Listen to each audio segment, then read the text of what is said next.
presents a new upcoming class. Stay tuned.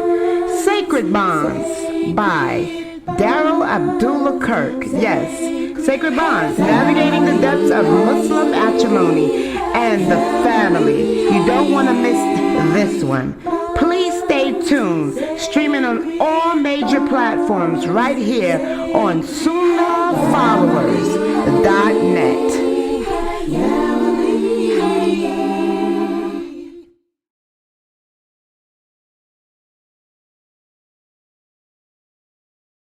Inshallah,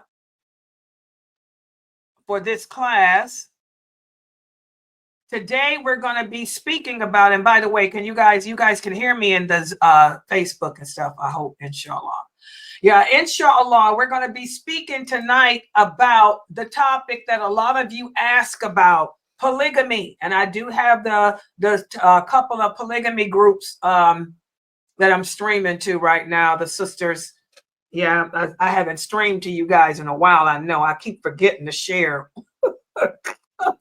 because it's just so much. But I remembered you guys tonight because of the topic.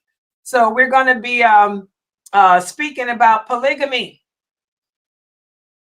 And before I get into my lecture tonight, I want you guys to understand Islam is a beautiful way of life, but it is nothing like the other ways of life.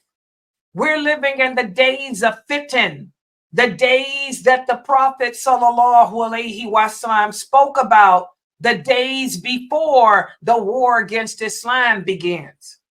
You know, we're living in the days of the war against Islam. This is the beginning of the war against Islam. So he said you will be able to recognize those times because so many things will be happening. For example, women will outnumber men. Women will take on the affairs of men. Women and men will reverse their roles. Homosexuality will become the norm. Fornication, adultery will become the norm. Alcohol, intoxicants will be in abundance. Women will be dressed but still naked.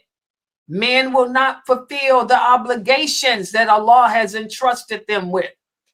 Okay, so all of that, and it's so many more, you know, all of that is happening, you know. So these are the days of fitan before the war that's against Islam actually hits off.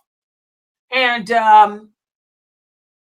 one of the things that the Prophet said would happen during this time period too is that we Muslims will have divided into so many groups, so many sects, and all of those sects are calling you to a way other than the way of Islam. And that's when the Prophet ﷺ told the companions, should you live to see these days, you know, stick to the traditional Islam. What is the traditional Islam? He said the traditional Islam is what I came with and what you, my companions, are upon, and what the first 4 leaders after me will be upon. Okay? He said also you will recognize that time because the Muslims will have imitated the Christians. They will do everything that the Christians do. Even the way we marry, okay? When we do polygamy, instead of us practicing it the way Allah said to practice it, we'll imitate the Christians. And that's what I'm looking at today. A lot of you, especially since I'm in these groups right now, a lot of you Muslims have it twisted. Many of you are practicing polygamy, but you're not doing it the way that Islam dictates it be done. Instead, you're practicing it like the Mormons. For example, there's no such thing as a sister wife. That's not us. We don't believe in that filth. That's the Mormons.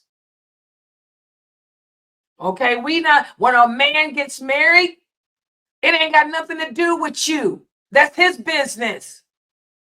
You have nothing to do with that. You're not marrying another woman.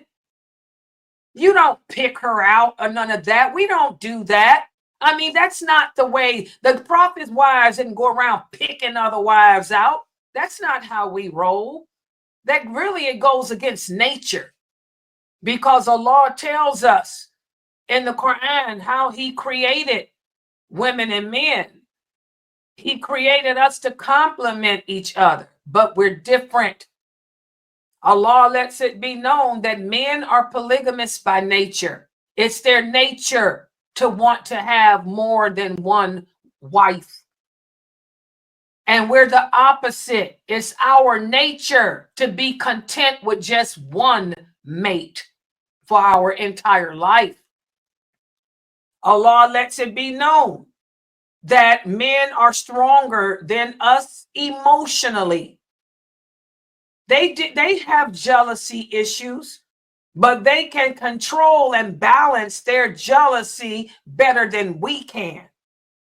It's not the nature of a woman to enjoy seeing her mate, her husband, with another woman. That's just not how Allah made us. That's against nature. You know, any woman that says that she enjoys seeing the man that she loves cuddle, touch, interact, be intimate, be sweet, be loving to any woman other than her, and it doesn't make her jealous, since that means that woman is abnormal. She has a defect within her brain. Something's wrong with her. Okay, because we're not that's the way we are. We're jealous. Okay.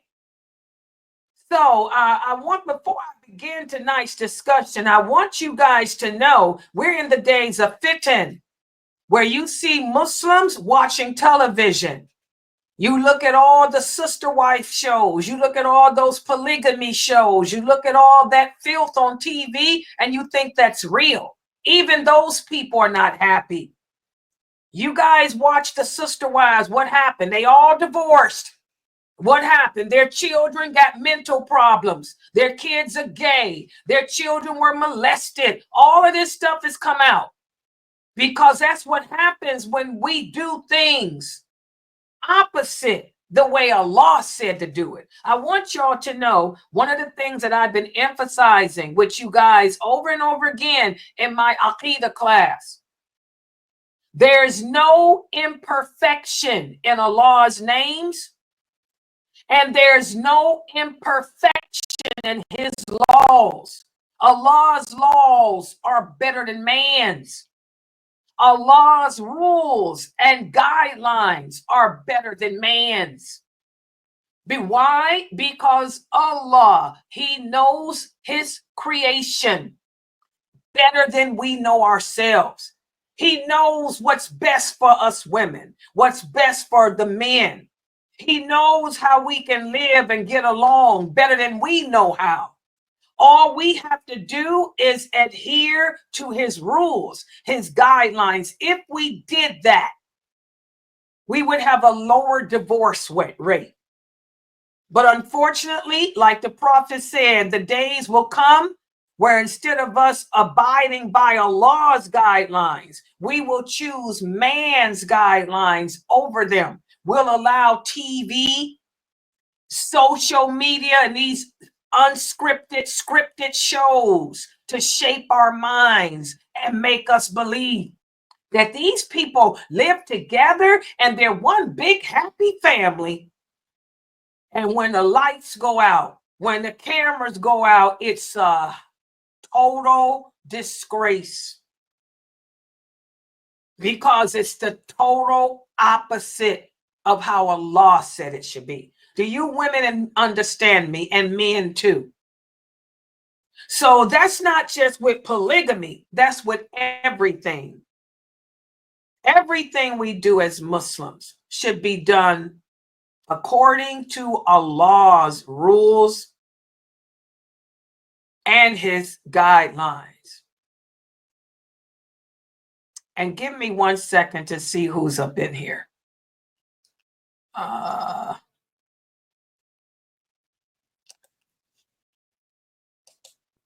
Hold on, people.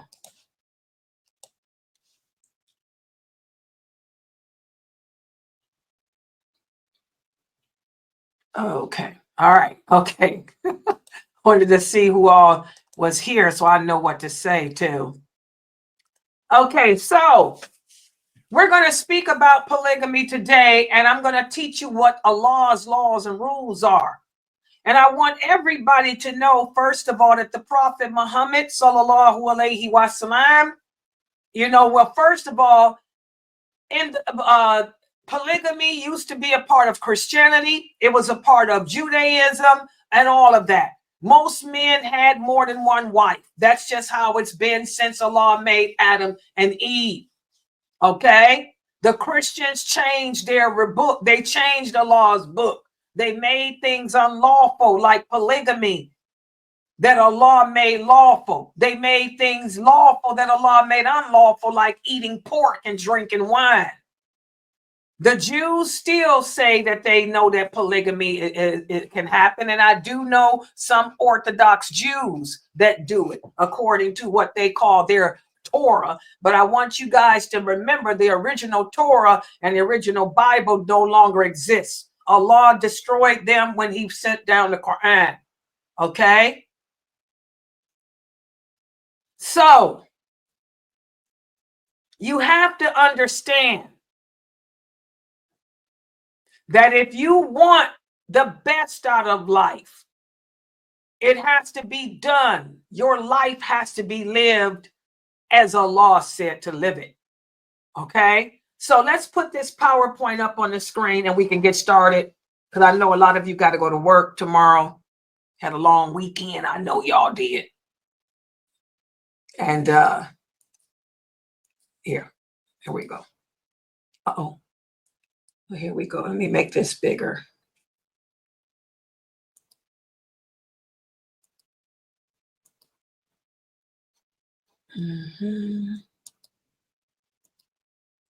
Okay, and this is the book. For those of you who are new here, please make sure you go to Amazon. This book is only $13. It's over 300 pages. It's written by one of my students, Brother Daryl Abdullah Kirk. Okay. And the book is, we're going to be covering chapter 26 today, which speaks about what disqualifies you from practicing polygamy. Okay. But before you embark upon something, before you get married in general, you need to learn about the rules and guidelines. Before a person decides to marry more than one or two, you have to know the rules and guidelines. And I want you guys to remember the Prophet Muhammad, sallallahu alaihi wasallam, and his wives. They were the best and are the best of this nation. There is no woman on planet Earth today who is better than any of the Prophet Muhammad's wives. Not you, not me, none of us. The Prophet Muhammad's wives did not get along. And they abided by the rules of Allah. Allah made the rules. Polygamy existed before Islam. Before the Prophet Muhammad received a call to Islam, the Arabic men would have harems. They would marry hundreds of women. Okay, but they didn't treat them real. They favored some over others. They didn't provide and maintain them. So Allah sent down guidelines for polygamy because the women were abused. And the first guideline he sent down was that a man can only marry 4, and that's it. Because the Arabs had hundreds of wives, not just the Arabs, the Jews too. Remember, Solomon had 300 wives. But in the event of the Prophet Muhammad, the Allah said from this day forward, other than the Prophet Muhammad, the rest of the men can only marry 4, no more than 4. Okay? The Prophet Muhammad had more than 4 wives. And did they live a happy life on the prairie? No. His wives never got along with each other. They didn't get along with each other until after his death. They fought each other. Literally, physically. They set each other up, literally, physically, and they are better women than you and me. So what makes you women think that you can do better than the prophet's wives? You think that you can change the nature of a woman? Maybe you have a mental problem, or maybe you're just deluded from TV. But the laws are the laws, and the nature is nature. So just to start us off for the sisters here in polygamy who are asking me, Sister Khadijah, that's your name? Sister Khadijah, no, the prophet's wives did not get along. They were not friends. They didn't become friends until after his death. All right? And that's a different story. But let's get started. And when we speak about polygamy, you have to first understand, guys, that it's something that's not suitable for everyone. You have to be a strong, practicing, confident, self-assured, independent person to live up the life of polygamy. If you are a man, you have to know the nature of yourself, and you have to know the nature of the woman. You have to know and that all women are different too. Just like all men are not the same, all women are not the same either. You have to have a person that has mastery over what your obligations are to Allah first and foremost, to the prophet second, and then to your wives. So polygamy is not a lifestyle for everyone. And as a daya and as a woman who has lived polygamy all my life, every husband I had was polygamous. I do not encourage polygamy for the young. I do not encourage any of my young students. If a man came seeking to marry one of my young students and he wanted her to go into polygamy, I would tell him, heck no, ain't happening here. I don't encourage it. Not for even my best, strongest students that are young. Okay? Because you have to be in a different mindset. You have to, first of all, be in tune with Allah.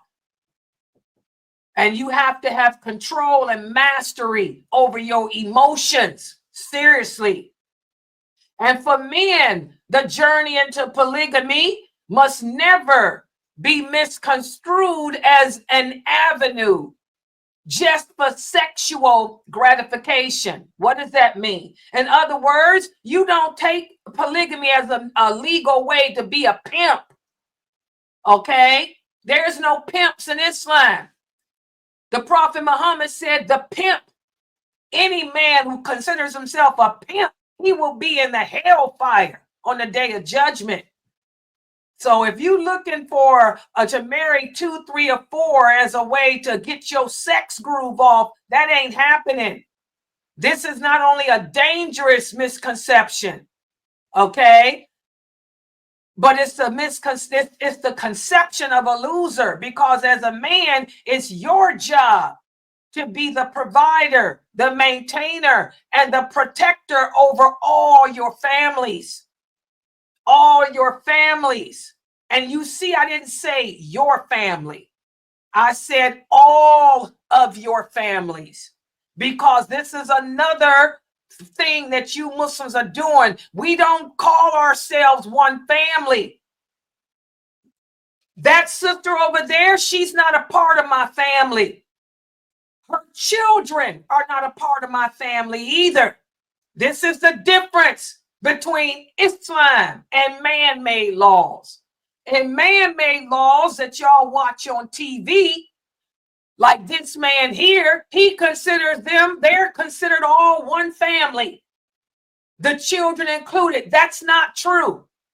Allah lets it be known, my family is me, my husband, and my children by him. That's it. Her children are not a part of my family. Okay? I have nothing to do in the decision making of her children. The person that makes decisions for her children are their mother and father. What goes on in their house is not my business. And by the way, we don't live in the same house either. We have separate homes. What happens with her and him and their kids ain't none of my business whatsoever. Don't get it twisted. So that's the first thing I want to emphasize to you. Okay? The man is the guardian, the protector, the provider, the maintainer of every household he has. If he has 2 households, 2 families, he has to take care of both of them, independent of each other. What does that mean? That means that if he buys food for me, he don't have to buy food for her because I ain't got nothing to do with her. Maybe she don't need no food. Okay? I need food. That's another difference. The polygamists share everything. Oh, no. We're different. We're independent. The households are independent. Our lives are separate and independent. Our lives are not each other's business at all. Y'all got that? And this is something that the Prophet Sallallahu Alaihi Wasallam had to try to emphasize to his beloved wife Aisha, because Aisha was the youngest of the women. And she was jealous. She wanted to know what was going on in his other wives' houses. She wanted to know, why was he spending more time with Zainab? Why was he spending more time with Salama? And the Prophet had to let her know, it's none of your business what goes on in the other women's households. But I am not doing anything, he said, that Allah would make haram for me to do. Okay, and this is so our Prophet had to let his wives know that. He had to tell Hafsa that too. What goes on with me and my other wives, Hafsa, is none of your concern. Just long as you know when I'm here with you, I'm attending to your needs. And as long as all your needs are met, that's all you should be satisfied with. And I want you brothers to understand, it's hard for a man to get a woman to realize that. Just like it was hard for Aisha to accept and realize that. She used to leave the house to go see where he was going. Okay? That's just our nature as women. We want to make sure, we want to know, is he giving her more time than me? Is he sneaking to go see her? So even though the Prophet Muhammad Sallallahu Alaihi Wasallam would constantly reassure his wives, that, what's going on with them is none of your business, but I'm not doing anything that would be degrading to you, to me, or in the face of Allah, it still was hard for the women to accept. And he was a prophet. And they were the best women created. So if you brothers enter into polygamy, understand you're setting yourself up for a lot of drama. Because each of those wives are going to want to be assured that you love them. Each one of those wives are going to want to be assured that you're not favoring them one over them. So again, it takes a special man, first of all, a special man that can do polygamy. Not all men qualify. If you a weak man, you can forget it. If you don't know the nature of women, you ain't got nothing coming. The women will break you. They'll drive you crazy. And that's why, in order to really practice polygamy, polygamy is permissible only under certain conditions. And one of the conditions is you have to be able to provide and maintain those women. If you brothers don't have a job, if you men cannot afford to care for 2 or 3 or 4 households, then you can't even consider it. Okay. Yeah, we have to stop watching television. Television is scripted. Okay? Also, if you are a man and you're driven by desires and you have no patience, you are not just, you get angry easily, you don't have a job, or you can't afford to provide for 2 households or more, then you have to reassess your intentions and step aside because you ain't man enough. Again, it takes a certain type of man that can handle one woman. Not every man can handle one woman correctly. That's why we have a high divorce rate. Look how many Muslim women are miserable, unhappy, oppressed, broke down because you men have destroyed them, made them think that things are haram. That's part of their nature, like beauty and makeup and colors and showing their face. You know, you can't handle one woman, most of you. So to think that now you can handle 2, you better be careful. You better step aside. Okay? Also, women are not exempt from this too. We got some women that like to watch TV, and we think that, oh, it's going to be such a nice thing to share my man. First of all, that's against your nature. Women don't like sharing their man. Even the animals don't. Even female animals don't like their man having another woman. Even in the lion kingdom, female lions, even though they know that they mate got 10 other women, they jealous. They fight each other. That's just how Allah made us, to complement each other. So, but some of us get so desperate. Some of us women become so desperate to get married that we say, okay, I'll marry into a polygamy situation. I can handle it. I watch TV. I see the sister wives. I look at the LDS people in their programs of polygamists. You know, I can do it. It might be fun. It might be nice. And then we got some women that think, okay, well, I'll marry him, but I can get him to leave her. I can get him to leave his wife. I'll make him fall in love with me where he'll forget all about her. Well, if you got those type of attitudes and thoughts, you can forget it. Because ain't no man gonna leave no woman to be with you, especially if he had her before you. Forget it. Okay? And the Prophet Muhammad sallallahu alaihi wasallam said, any woman that marries a man thinking that he can get her to divorce his wife before her is cursed by Allah. That hadith is authentic. It's Sahih Bukhari. So I want you women to know that. If you think that you can marry a man and get him to leave his other wife, your marriage is cursed right there. It ain't happening. Okay? And it's not fun. Like I said, you may think it's fun because you're desperate.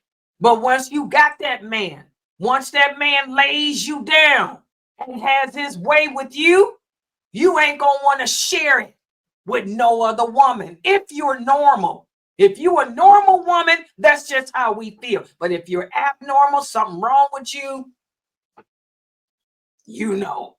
It's always some exception. There's always an abnormality out there. If you're an abnormality, then hey, you know, you're an abnormality. So women have to know what polygamy entails, just like the men do. You have to know that this is not no scripted television show. You have to know that your life is your business. Their life is their business. You don't get on the phone when it's his days. I mean, not day. The days belong to the man. The nights belong to you. That's another thing too. A lot of you Muslim women don't understand. The man's days are his. He can see what he want to see in the daytime. The nights belong to you. If it's not your night, you ain't got no business getting on the telephone. calling up who are the other wives to talk, to see what's going on. In fact, you don't have no business calling his other wives for anything, any reason, unless it's somebody's life or death. There's no friendships like that. We're sisters in Islam. But we ain't no personal friends because we sharing somebody that's important to us. So you ain't got no business calling his other wives for any reason unless it's a matter of somebody dying. Don't get it twisted. That's what happened to me in one of my marriages. My first marriage to my first husband. He decided to get another wife. I didn't care because I'm not insecure. But I told him, you better follow the rules of Allah. If that chick calls my house, I'm kicking you to the curb. He didn't believe me. He married that woman. And I swear to God, Latifah's my witness. She started calling me, crying on the phone every time that it was my night. He would walk in the door, put down his bag, and my phone would ring, and she crying about how she need him. So after the third time, I said, that's it. It's time for me to get a cool up. I told him I'm going to have to talk to Mukhtar's father. That was the imam. I said, I got to get out of this. You know? So I want you women to understand, you know, the rules of polygamy before you go into it. We ain't no one big happy family. We ain't no one big sisterhood either. I don't have nothing to do with you. I don't want nothing to do with you. I give you your rights when I see you at the mosque, or if I see you on the street, you are deserving of the rights that any other Muslim woman is deserving of. But because you married to the same man I'm married to, don't mean jack. If it means anything, it means stay away from me. Y'all got that? So you have to know that. We have our own homes. We don't live together. My kids ain't none of your business either. I raise them my way.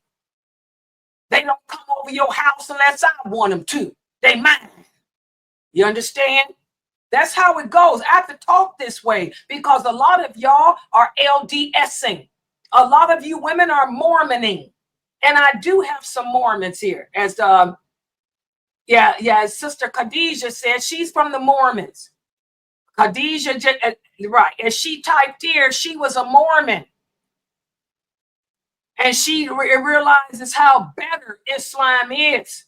She said her and her husband were together from Mormonism. But ever since they've been living by the laws of Islam, it's better. Exactly. All that sister family, we all one family, that's bull. All right? Also, like I said, if you're a Muslim woman and can't control your emotions, you don't need to do polygamy because the jealousy is going to happen. If you find yourself unable to control your jealousy, control your insecurity, if you're always wondering what's going on, polygamy ain't your way of life. You better go find a one man, one woman man, you know. That's why I say it's not for the young. Young girls, especially my little virgin girls here, it ain't for you at all. Period. Dot. Because it's a psychological thing. Polygamy is a psychological thing.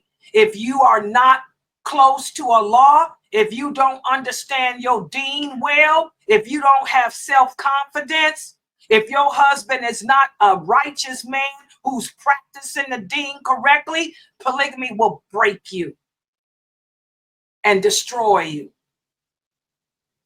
Okay? Polygamy is a responsibility. It's not a privilege to be taken lightly. Those who cannot fulfill its conditions must acknowledge their limitations and respect Allah's wisdom. And if they can't meet the terms, bounce. Okay. Also, if you a man, this is why I say it's hard for the man. You got to be a good actor.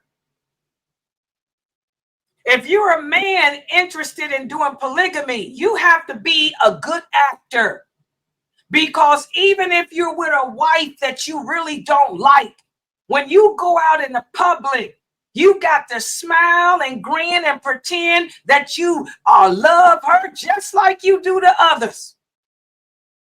Even if she got on your nerves, even if you just hate going to her home, you hate the day that you have to be with her, you still have to go and you got to put on a show, bro. So again, the men that take this journey on, they have to be good actors too. And he cannot be unjust. You cannot publicly favor one wife over the other. You have to treat them all the same publicly, equally. Okay? You have to give them all their rights. If it's my night, this is my night. You can't decide to not come see me on my night. You have to come see me whether you want to or not.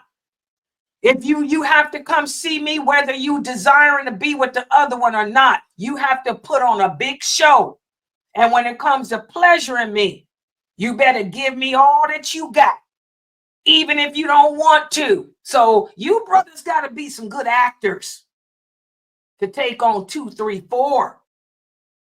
Listen to what the prophet Sallallahu Alaihi Wasallam said. He said, when a man has 2 wives and he is inclined to one of them, he will come on the day of judgment with one of the sides of his body sagging. That means if you got more than one wife and you want to be with one in particular, and you end up going to her and disregarding the others and their nights, you're going to stand before Allah tip-sided on the day of judgment. So that's what I mean when I say, you brothers who want to do polygamy, you got to be good actors. You got to be able to suck up your emotions, suck up that lust, and take your behind to whoever's turn it is. If it's my turn, you coming to me. And you better come wholeheartedly, giving me all that I deserve. Okay? Not falling short. If you fall short with one, you're going to be standing before Allah tip-sided on the day of judgment. Y'all see this? So this hadith emphasizes the importance of being just and fair with all those women. It ain't no pimp mentality. This ain't no pimp thing. It ain't no sex thing. The non-Muslims don't know what polygamy is because they look at TV like you guys do.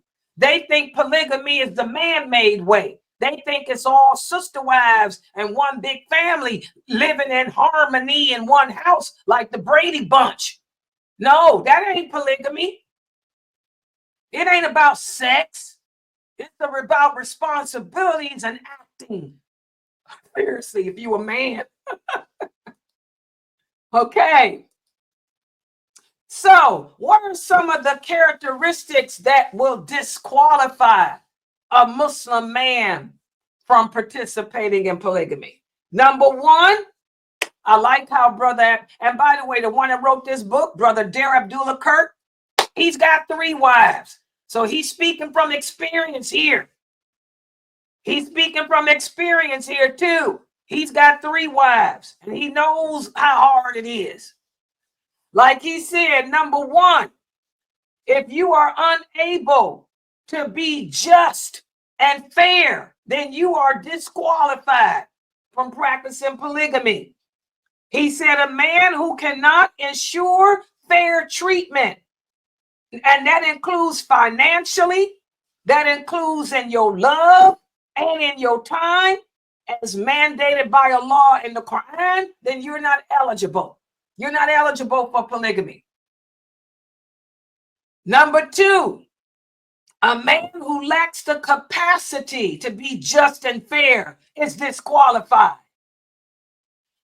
Number 3, if you lack self-control, if you're one of those men that can't control yourself, Men who are driven by their desires and cannot control them in regards to making thoughtful decisions are not right for polygamy either. Number 4, if you're immature and you're not patient, you have to be patient because, again, dealing with one woman is a jihad. You dealing with 2, 3, or 4. Man, are you crazy? The inability to manage and understand the emotional complexities and the emotional dynamics of each woman. You know, if you can't understand that, and you can forget it. You don't qualify for polygamy. And the last one, and it's the number 1, really, you have to be able to uphold the Islamic values in the family. Because remember, you are the leader. You're not the leader of one household. You are the leader of 2, 3, or 4 households. A man who cannot lead each of his households by the teachings of Islam, if you cannot promote harmony, respect, and spiritual growth in every one of those separate households, you ain't suitable for polygamy. Because again, we're not one family. We're 2, 3, or 4 families. And each family dynamic is different.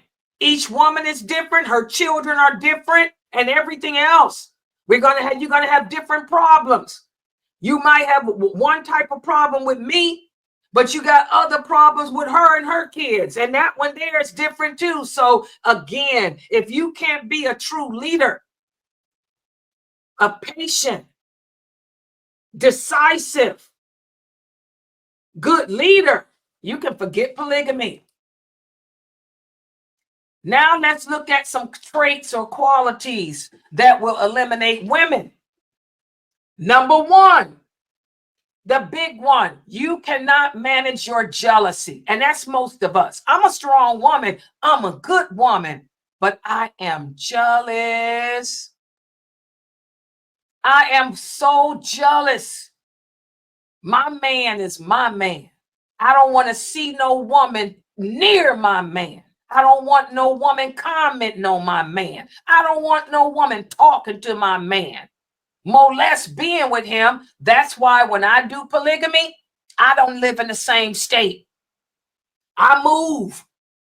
I make sure that when I do polygamy, I'm in a different state because I don't want to ever run into him and her at the grocery store. I don't want to run into him and her at the mosque either.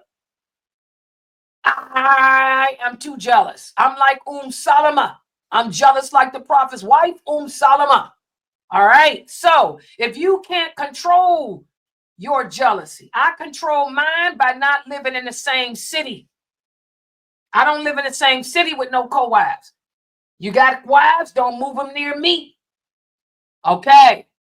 If you cannot control or find a solution to your jealousy, then it's not for you as a woman. Okay. Number 2, if you lack emotional and spiritual maturity, again, it takes a special type of woman. You got to be in love with Allah first. If you one of those women who love your man to the point where I drink your bath water, I'm sorry, polygamy ain't for you. Allah has to be first. You have to have Allah as your love first, and then the prophet, and then yourself. But if you one of those women that worships a man to the point where you would drink his bath water, polygamy ain't for you. Okay, you ain't mature spiritually because you're going to be running around, checking on him, calling his other wives on the phone, all that dumb stuff. All right. Also, if you're one of those women that like to engage in actions that cause discord, like calling me on my phone, coming by my house. What you doing coming to visit me? Hello, who are you? I don't know you. You better get away from here. What you doing coming to my house? This my house. This ain't your house. You've been watching too much sister TV. You know, when you're doing things that's going to cause problems between him and his other wives, guys, You're making up lies, and when he comes to see you, instead of you just concerning yourself with him, you and your kids, you want to talk about what you heard through the grapevine about another one of his wives. You know, if you one of those women, you need to stay away from polygamy. If you are a fitna starter, a troublemaker, in other words. And again, if you're a woman that really just cannot accept, and this is a lot of women out there. Now, I'm jealous, but I know how to control mine. I control my jealousy by not living in the same city with the women. But if you one of those women that just know that even in a different city or state, you don't want to be bothered, then don't get married unless there's a man that's going to only have you. Don't go into the marriage thinking you can change him. Don't go into the marriage thinking that you can make him get rid of the other wives. And again, you have to know the principles of marriage. You have to know the fiqh of marriage as a Muslim woman. You have to know what your roles are, what your rights are, what the role of your husband is, what his rights are, what the role of your children are in all of that. If you don't know the laws and the fiqh of marriage in general, you can forget about polygamy, because you're going to end up in divorce court. So again, polygamy is a lifestyle that may lead to feelings of isolation, because you're not a 24-hour wife. I mean, let's just keep it real. You have your nights, and that's it.